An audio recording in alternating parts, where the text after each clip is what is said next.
The Chronicles of Narnia, The Magician's Nephew by C.S. Lewis. Chapter 1 The Wrong Door. This is a story about something that happened long ago when your grandfather was a child.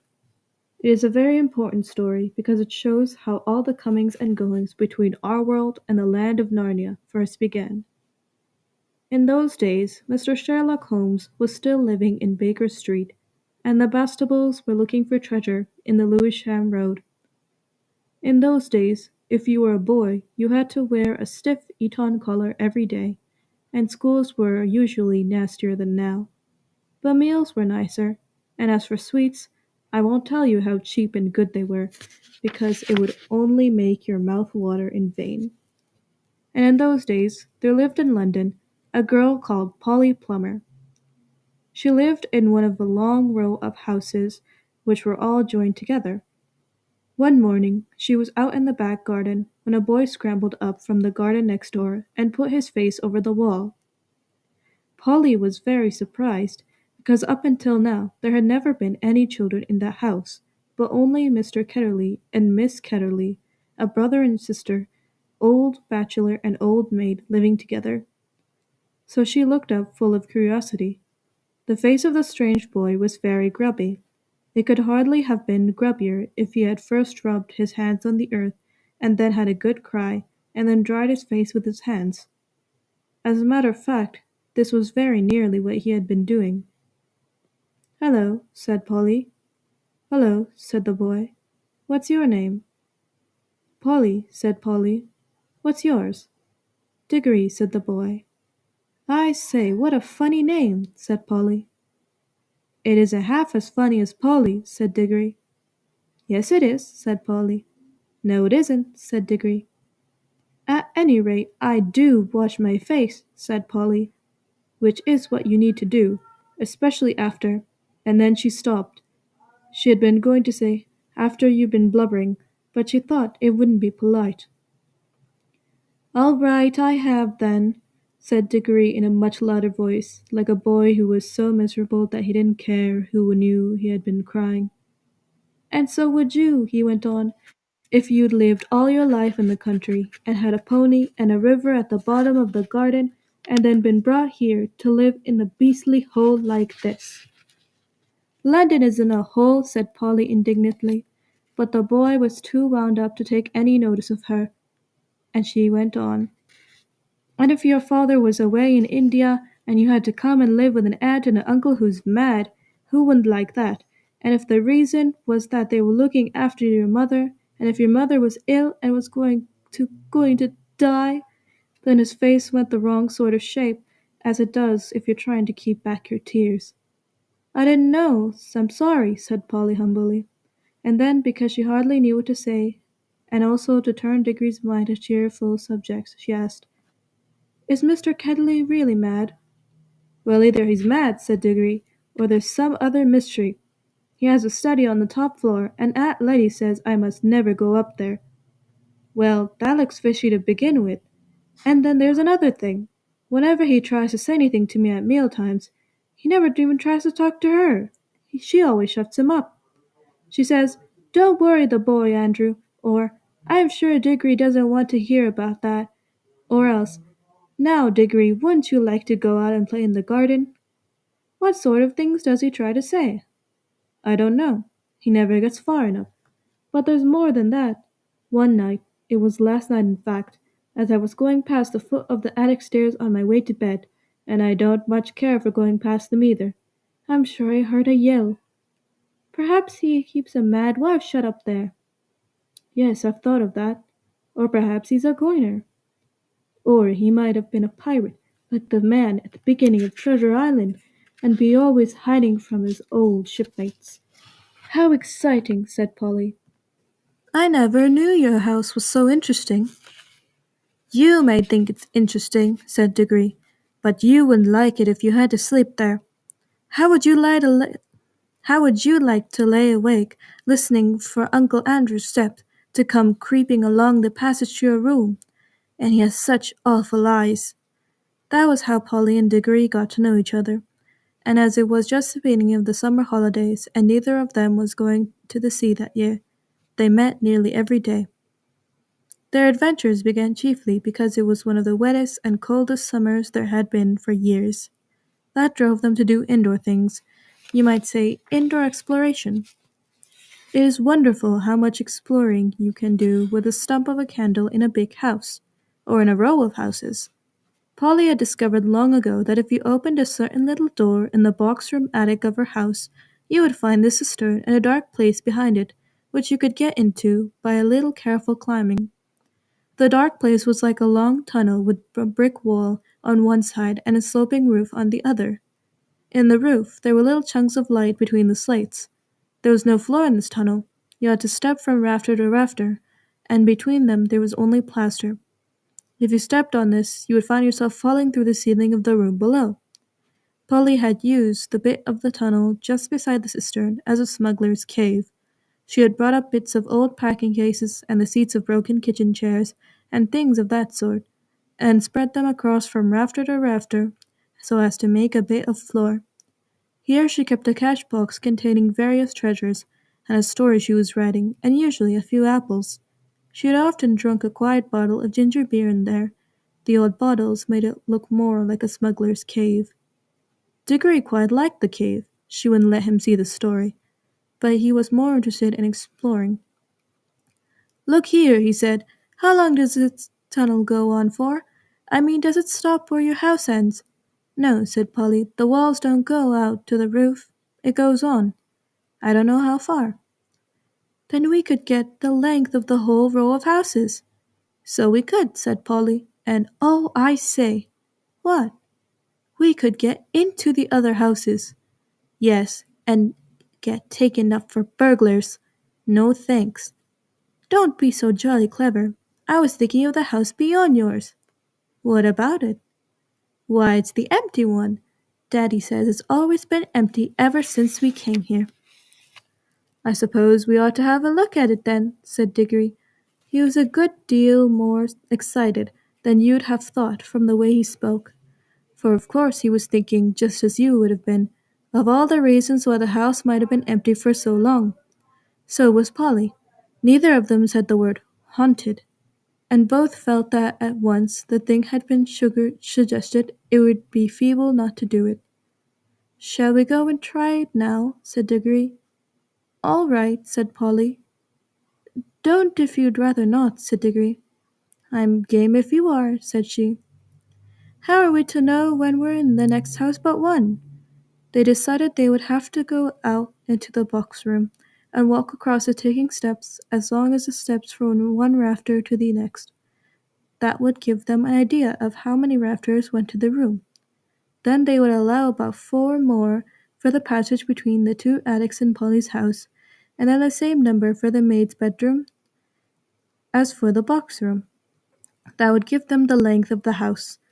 When they had done that distance twice, they would be at the end of Diggory's house. Any door they came to after that would lead them into an attic of the empty house. "But I don't expect it's really empty at all," said Diggory. "What do you expect?" "I expect someone lives there, in secret, only coming in and out at night with a dark lantern. We shall probably discover a gang of desperate criminals and get a reward. It's all rot to say a house would be empty all those years unless there was some mystery." "Daddy thought it might be the drains," said Polly. "Pooh! Grown-ups are always thinking of uninteresting explanations," said Diggory. Now that they were talking by daylight in the attic instead of by candlelight in the smuggler's cave, it seemed much less likely that the empty house would be haunted. When they had measured the attic, they had to get a pencil and do a sum. They both got different answers to it at first, and even when they agreed, I am not sure they got it right. They were in a hurry to start on the exploration. "We mustn't make a sound," said Polly as they climbed in again behind the cistern. Because it was such an important occasion, they took a candle each. Polly had a good store of these in her cave. It was very dark and dusty and draughty, and they stepped from rafter to rafter without a word except when they whispered to one another. "We're opposite your attic now," or "This must be halfway through our house." And neither of them stumbled, and the candles didn't go out, and at last they came to where they could see a little door in the brick wall on their right.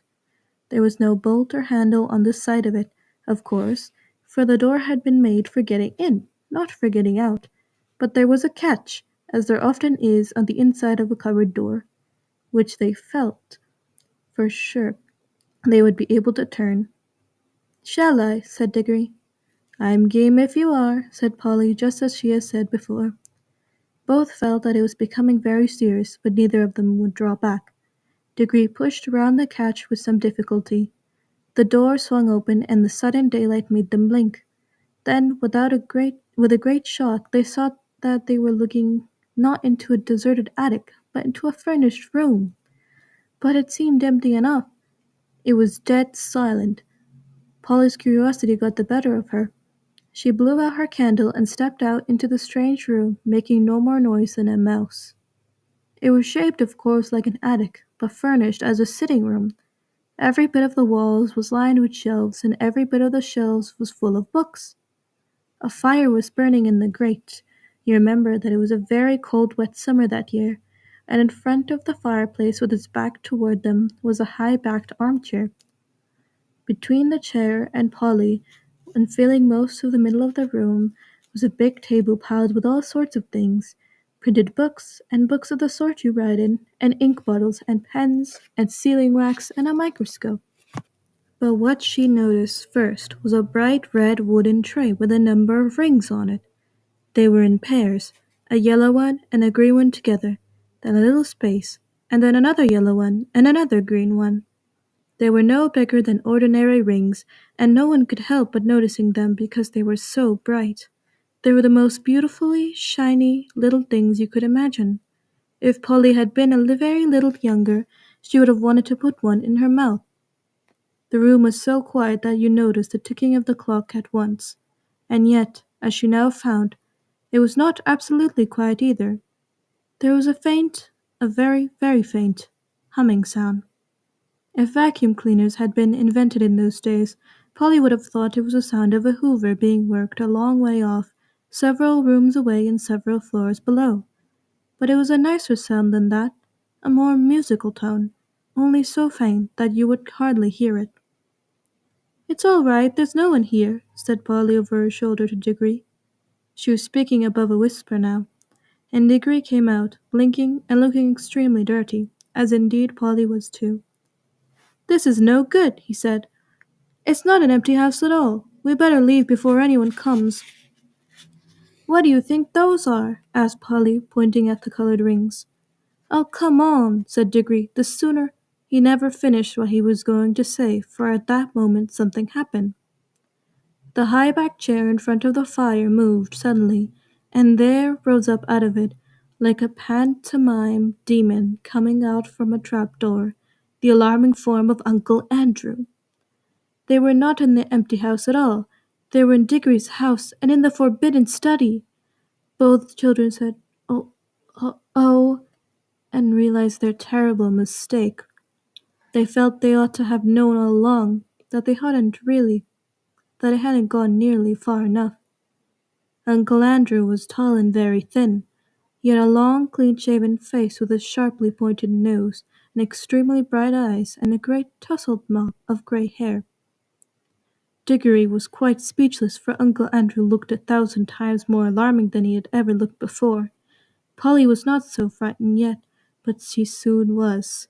For the very first thing Uncle Andrew did was to walk across the door of the room, shut it, and turn the key in the lock. Then he turned around, fixed the children with his bright eyes, and smiled, showing all his teeth. "There," he said, "now my fool of a sister can't get at you." It was dreadfully unlike anything a grown-up would ever be expected to do. Polly's heart came into her mouth, and she and Diggory started backing toward the little door they had come in by. Uncle Andrew was too quick for them. He got behind them and shut that door too, and stood in front of it. Then he rubbed his hands and made his knuckles crack. He had very long, beautifully white fingers. "I am delighted to see you," he said. "Two children are just what I wanted." "Please, Mr. Ketterly," said Polly, It's nearly my dinner time and I've got to go home. Will you let us out, please? Not just yet, said Uncle Andrew. This is too good an opportunity to miss. I wanted two children. You see, I'm in the middle of a great experiment. I've tried it on a guinea pig and it seemed to work, but then a guinea pig can't tell you anything, and you can't explain to it how to come back. Look here, Uncle Andrew, said Diggory. It really is dinner time and they'll be looking for us in a moment. You must let us out. Must? Said Uncle Andrew. Diggory and Polly glanced at one another. They dared not to say anything, but the glances meant, "Isn't this dreadful?" and "We must humour him." "If you let us go for our dinner now," said Polly, "we could come back after dinner." "Ah, but how do I know that you would?" said Uncle Andrew with a cunning smile. Then he seemed to have changed his mind. "Well, well," he said, "if you really must go, I suppose you must. I can't expect two youngsters like you to find it much fun talking to an old buffer like me." He sighed and went on. "You've no idea how lonely I am sometimes. But no matter. Go all to your dinner. But I must give you a present before you go. It's not every day that I see a little girl in my dingy old study, especially, if I may say so, such an attractive young lady as yourself." Polly began to think he might not really be mad after all. "Wouldn't you like a ring, my dear?" said Uncle Andrew to Polly. "You mean one of those yellow or green ones?" said Polly. "How lovely!" "Not a green one," said Uncle Andrew. "I'm afraid I can't give the green ones away, but I'd be delighted to give you any of the yellow ones, with my love.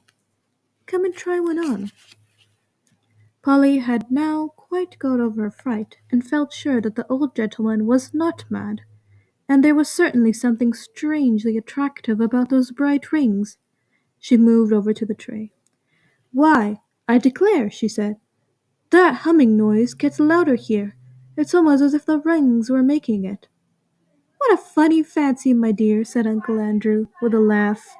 It sounded like a very natural laugh, but Diggory had seen an eager, almost greedy look on his face.